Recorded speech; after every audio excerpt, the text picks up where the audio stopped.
Air terjun ini bukanlah air terjun terbesar di bumi, namun air terjun ini termasuk yang paling terkenal. Air terjun Niagara menarik jutaan pengunjung dari seluruh dunia setiap tahunnya. Orang-orang datang untuk menikmati sejarah, romansa, dan pemandangan yang spektakuler. Namun, beberapa orang tidak bisa cukup dekat untuk melihatnya. Ada 3 air terjun berbeda yang membentuk air terjun Niagara. Tetapi yang paling menarik perhatian adalah air terjun Horseshoe, Kanada. Air terjun ini tingginya sekitar 57 meter dan lebarnya 670 meter. Air mengalir deras di tepinya dengan kecepatan tertingginya 109 km per jam, menumpahkan sekitar 2,8 juta liter air di tepinya setiap detik.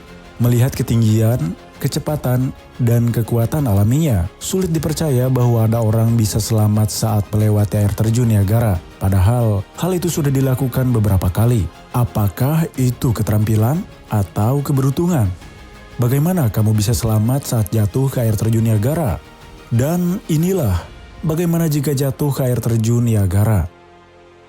Orang pertama yang selamat saat melewati air terjun Niagara adalah Annie Edison Taylor pada tahun 1921.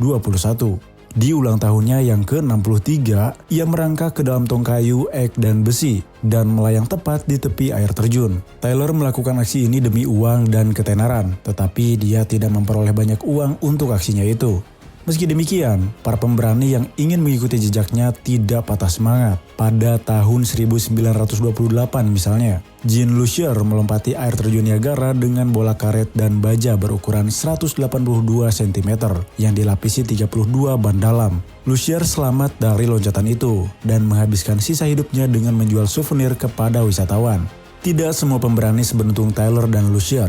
Faktanya, dari 16 orang yang mencoba menaklukkan air terjun Niagara, hanya sedikit lebih dari setengahnya yang berhasil selamat dan menceritakan kisahnya.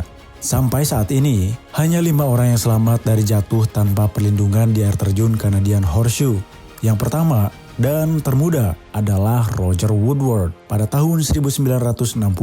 Kala itu ia berusia 7 tahun ketika sebuah kecelakaan perahu menyebabkannya tersapu ke laut dan jatuh ke tepi air terjun.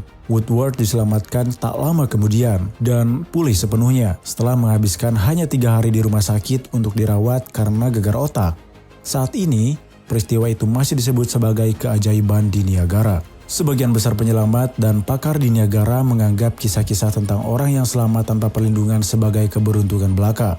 Namun, ada beberapa strategi yang mungkin dapat menyelamatkanmu jika karena alasan apapun, kamu mendapati dirimu meluncur dengan kecepatan 109 km per jam di air yang sangat dingin, menuju tepi jurang sedalam 57 meter. Hal pertama yang perlu kamu ingat sebelum menyelam adalah menarik napas dalam-dalam. Saat kamu mencapai dasar, akan ada begitu banyak air yang berputar di sekelilingmu, belum lagi tekanan kekuatan air yang jatuh dari atas, sehingga kamu dapat dengan mudah mati lemas. Jadi, menghirup udara dalam-dalam sebelum jatuh dapat memberi kamu waktu. Kamu juga perlu mengambil tindakan pencegahan untuk melindungi kepalamu. Jika bisa, posisikan dirimu agar kakimu jatuh terlebih dahulu. Kemudian, kamu perlu melingkarkan lengan di kepala dengan siku di atas hidung dan menutup mata serta mulut kamu sekencang mungkin. Bahkan, kamu harus mengencangkan semua ototmu dan menyatukan kaki sebelum jatuh, sehingga tubuhmu kedap air sebisa mungkin. Kamu sudah sangat beruntung jika selamat dari jatuh. Tapi itu tidak berarti rintanganmu telah berakhir. Suhu di bawah air terjun berada di sekitar titik beku, yang memberimu waktu sekitar 15 menit untuk keluar dari sana sebelum hipotermia terjadi. Kamu mungkin akan mengalami memar parah. Tetapi jika kamu dapat tetap tenang dan fokus, kamu mungkin menjadi salah satu dari sedikit orang yang beruntung yang selamat dari jatuh ke air terjun Niagara. Tentu saja, cara terbaik untuk bertahan hidup adalah dengan memperhatikan tanda-tanda peringatan dan mematuhi pagar pengaman. Bagaimanapun, air terjun Niagara sangatlah besar. Apakah kamu benar-benar perlu mempertaruhkan nyawamu hanya untuk melihatnya lebih dekat? Pikirkan lagi deh.